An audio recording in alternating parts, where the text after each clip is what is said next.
What I've been meditating on the past couple of weeks, and Jacqueline and I have been processing it together, is a section of scripture, Matthew 5 through 7. That's the teaching of Jesus called Sermon on the Mount.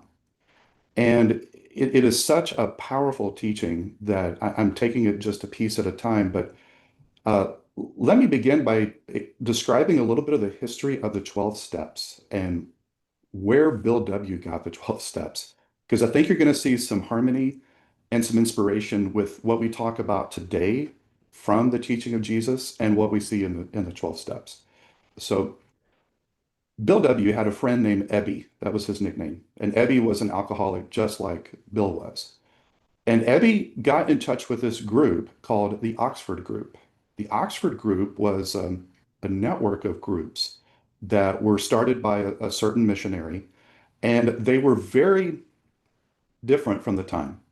They had no buildings, they had no clergy or leaders. It was a grassroots organic movement. They were just a collective of people who wanted to surrender fully to God. That was the main focus. And the Oxford group had six tenets, six things that they subscribed to. And let me just tell you what those six are, because they were very influential in Bill W. writing the 12 steps. So the six tenets of the Oxford groups was number one, people are broken. Number two, God can change people. Number three, change begins with honesty, with a full confession. Number four, the changed person has direct access to God. Number five, God can do anything, including miracles. And number six, the final one, those of us who have been changed, we need to go help others change. And so you see kind of the genesis and the parallels between the six tenets of the Oxford group and what eventually became the 12 steps in AA. So Bill W. also found sobriety in these Oxford groups, and he experienced a spiritual transformation. And he was sitting down writing some of the manuscript of what became known as Alcoholics Anonymous. But the very first title that he had in mind was called The Way Out. That was his first title. Then he found out that that title had already been taken, and so he changed it to Alcoholics Anonymous. But one day at his dinner table, he sat down with paper and a pen, and he said a quick prayer, and he wanted to write a list of steps that expounded on the six tenets of the Oxford group. Now, the Oxford group had been heavily influenced by the Sermon on the Mount, and that's where they came up with their six tenets. So Bill W., in an indirect way, was influenced by a group that was influenced by the Sermon on the Mount. So he began to write, and it took him like 30 minutes, he says. He began to write, and it just flowed, and he never edited it. He never changed a word. He never rearranged it. And he didn't know initially until he counted how many steps he had. But after 30 minutes of just letting it flow on paper, he had what became part of the chapter on how it works. He had the list of 12 steps. And what I want to show you today is that when we take the very first section of the Sermon on the Mount that Jesus taught, you're going to see parallels and harmony with the 12 steps that Bill W. wrote on that day, which were inspired by the six tenets of the Oxford group, which was inspired by the text that we're going to look at today. So I hope you see the parallel here. So when it comes to this particular teaching of Jesus, this is how he begins the Sermon on the Mount with these verses. And if you want to dive into the Sermon on the Mount and look at this incredible teaching, it's found in three chapters, Matthew 5, 6, and 7. So it's a short message, but it's pregnant with meaning. And this is the very first thing he teaches when he opens his mouth for this sermon is he teaches what's called the Beatitudes. And that word is Latin for blessing. And so what he lists at the very beginning was eight qualities of a person who is completely surrendered to God. And with each of those eight qualities, he shares there is a reward. And what I've added for each of these qualities is what is the opposite of that? What does life look like if we're not surrendered to our higher power? And where do we find the eight qualities that Jesus talks about for a person who is completely surrendered to God? Where do we find it in our program? So let's take a look at this. Let's begin with number one. Blessed are the poor in spirit. So let me highlight this word blessed because we don't use that a lot in the English language. Very interesting term. It was used a couple of ways in that day. One way that people would use it is to say congratulations. So if something fortunate happened to you, they would use this word. It's called makarios in the Greek. It's congratulations. Makarios, congratulations. You're blessed. How fortunate you are that this has happened to you. What seems so backwards and upside down is that Jesus uses this word, congratulations, for qualities that we would not normally use this word for. The other way this word is used is the word approved. Approved. And what this list is, these are the attitudes or these are the qualities that God approves. God rejects the proud, but he gives grace and assistance and help to those who are humble, those who have the right attitude. So these are attitudes that Jesus is basically saying, these people have been approved by God. Congratulations. This is who God works with. This is who God helps. So the very first quality he gives as someone who is completely surrendered to God is they are poor in spirit. What that simply means is they are empty. They are, the word we would use, powerless.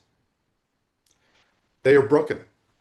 They are unworthy, and they know it. They know deep down inside, I have a desperate need for a higher power. I don't have what it takes. Poor in spirit. I don't have the intellect. I don't have the will. I don't have the strength. I don't have the emotional fortitude. I don't have what it takes. I am broken. I'm inadequate. I'm insufficient. I am spiritually poor. I'm spiritually bankrupt. I need a higher power to help me. And Jesus says, when you have that kind of attitude, congratulations, you're approved by God. That's the kind of person that God wants to help. Now, what is the reward of someone who has that? The word he used is, you're part of the new kingdom. In other words, he's saying, I invite you to dual citizenship. You're already a citizen of this earth, and you're already a citizen of a specific kingdom or government or sovereign nation. You already have that citizenship. But you're the kind of person who has the right attitude that I invite you to be a part of an additional citizenship, a kingdom where I am the king. And I invite you to be a part of that. So he invites that kind of person to dual citizenship. The opposite of this, a person who is not completely surrendered to God, is still self reliant. They're not ready for step number one. Some of the language that we use in our program for step number one is you have to reach bottom, or what I call the gift of desperation. That sometimes we actually say this to someone who has just entered the program and they're brand new and they're broken and they've reached bottom. We'll say, congratulations, you're now ready. You're now ready for your higher power to do for you what you cannot do for yourself. You now have the gift of desperation. You've hit bottom. You recognize your poverty. I am powerless. I am poor in spirit. I don't have what it takes. I need help. Then that's exactly the attitude that God works with. He invites you to be a part of what he's doing. He invites you to surrender to his kingship. You'll have dual citizenship, and he'll do for you what you can't do for yourself. So that's the first one. The second one that Jesus lists in his teaching is blessed or congratulations or approved are those who mourn. What are they mourning over? They're grieving over their poverty. So the grieving is what we would call two things, regret and remorse. We're mourning over loss. Our destructive behavior led to a lot of loss. And usually it leads to two emotions in this order. First, we feel regret, then we feel remorse. We feel regret because regret is mourning what I lost because of my behavior. But remorse is mourning what others lost because of our behavior. So regret is mourning what I lost. And when it comes to our betrayed partner, remorse, genuine remorse is I am mourning, I am grieving over what this cost you. This cost me a list of things, but this cost you a list of things too. And I have regret over my loss. I have remorse over your loss. We mourn this. And Jesus says the reward for those who mourn over their brokenness is that they will be comforted. God will wipe away every tear. The opposite of this, someone who is not surrendered to God, they are still self-reliant and they have a hard heart. Their heart is not soft yet. They're not broken. They don't have the gift of desperation. They're not doing a genuine recovery program. This is found in step 2 or 3, where we enter into surrender. We surrender to our higher power as we understand him. The next one Jesus teaches is meek. We don't use this word a lot, and it's often misunderstood to mean weak, but that's not what it means at all. It means humility. It means self-control. It means that I don't have a too high of an estimation of myself, but I realize because of my brokenness and what I have lost, I am humble. I am humble in the way I perceive my higher power. I'm humble in the way I perceive myself. I'm humble in the way I perceive others. I have self-control. I'm not defensive. I'm not harsh, but I know my place in the world. I am not less than other humans. I am not better than other humans. I am part of a broken humanity. I know my place. I know my position.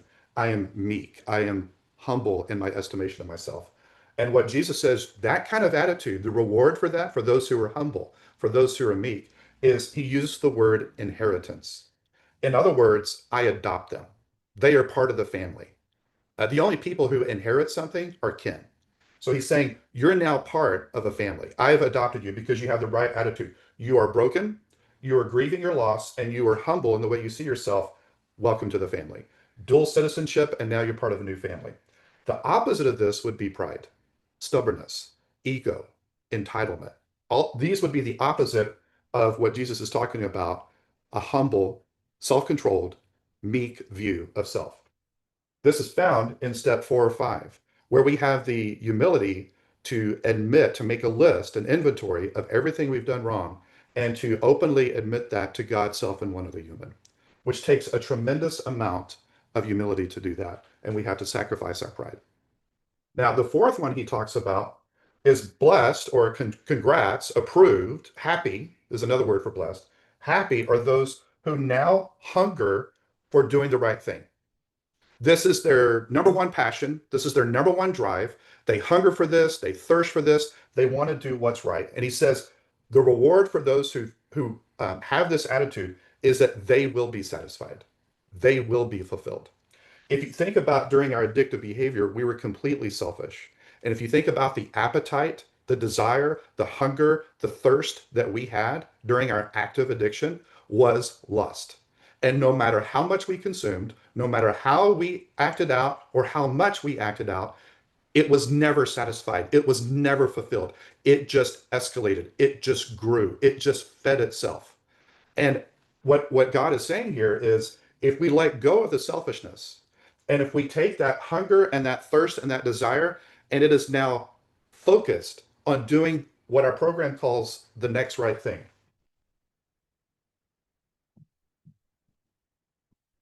Righteousness, doing the next right thing. God, show me your will. Give me the knowledge to know your will and the power to do it. Show me the next right thing. That is a hunger and a thirst for right living. I realize I'm broken. I'm mourning over what I've lost. I have a healthy view of myself. And now I used to be driven by lust, and that was my prime passion. But now my prime passion is this: God, show me the next right thing to do. I want to do what's right. I want to be a man of integrity. Here's what happens at this point: there is a complete transformation, and we have a new person. What our program calls a psychic change or spiritual transformation, it happens right here because these are the right attitudes, which lead to the next 4, which are the right actions. And that is always the order that spiritual formation goes in. It is inward, out. It is right attitudes that lead to right actions. It is right thinking that leads to right living. That is the path of spiritual formation.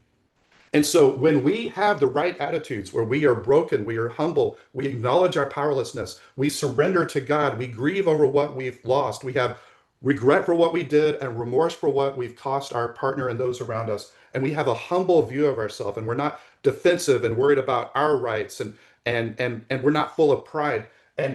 Our new passion in life is to do the next right thing and to live a life of integrity. When we have that attitude, God says, you have dual citizenship. You're part of my kingdom. You're part of my family. I will comfort you and I will satisfy that desire. You used to give your life to lust, and that was your higher power, and it never satisfied you. You surrender to me, I will fill you. I will satisfy you. I will give you serenity. I will give you peace, and I will empower you with my power to do these next 4 things. We cannot do these next 4 things without our higher power. And the right actions that we're about to look at are impossible without the right attitudes. When we have these attitudes, God says, congratulations, you're on the team. You're in, because now I'm going to take over. You've surrendered to me. You've reached bottom. You're at the end of your rope, and you surrender to me. And now I'm going to show you what thriving looks like. I'm going to show you what true abundant living looks like. I'm going to do for you what you could never do for yourself. And now we have these actions that show up in our lives. So let's look at them. The very first result of being filled with God and we surrender to Him with our right actions is that now we become merciful people. We are able to let go of our resentments. We're able to forgive others. And when we do that, God says the reward is you will receive mercy.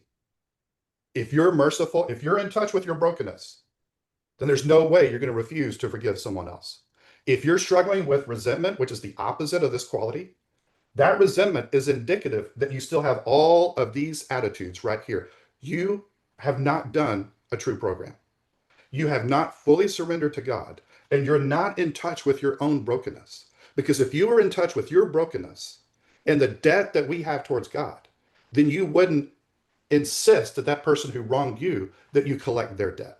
And so this is found, of course, in step 8 and 9, where we now make amends. We let go of our resentments. We own our part of what we did to hurt others, and we're asking for mercy. We're extending mercy, and we're asking for mercy. So this is only possible when we've had the right attitudes, and God shows up and He changes us. Now we have what it takes to let go of our resentments. The big book says resentments are the number one offender. That if we don't deal with us, it will be to our demise and destruction. So we've got to go in this order of spiritual formation. We change on the inside, and now we're able to do the right things on the outside, like make amends to others and let go of resentments. The next one he talks about is pure of heart. And what that simply means is we now have integrity. We now have one singular focus. That when it comes to our heart, the center of who we are, it's not divided. There's no hypocrisy. We're not double-minded, but we are singular and focused. We want to follow God. We want to do the next right thing. And he says, for those who have this kind of heart, they're going to see God work in their life. This word see in the original Greek that Jesus used means experience. You're going to experience God doing miracles in you that were not possible without Him. You're going to experience God in your life when you have a pure, singular focus of your heart. Now, the next one is peacemaker. Peacemaker. And this is someone who, in our active addiction, we brought death, we brought destruction, we brought division, we brought strife, we brought suffering, we brought rupture. And now that we have surrendered to God and He is our higher power, He enables us to take the peace that we've received from Him and with others, and now we're able to go and do the work of peace in other people's life. We're able to bring reconciliation.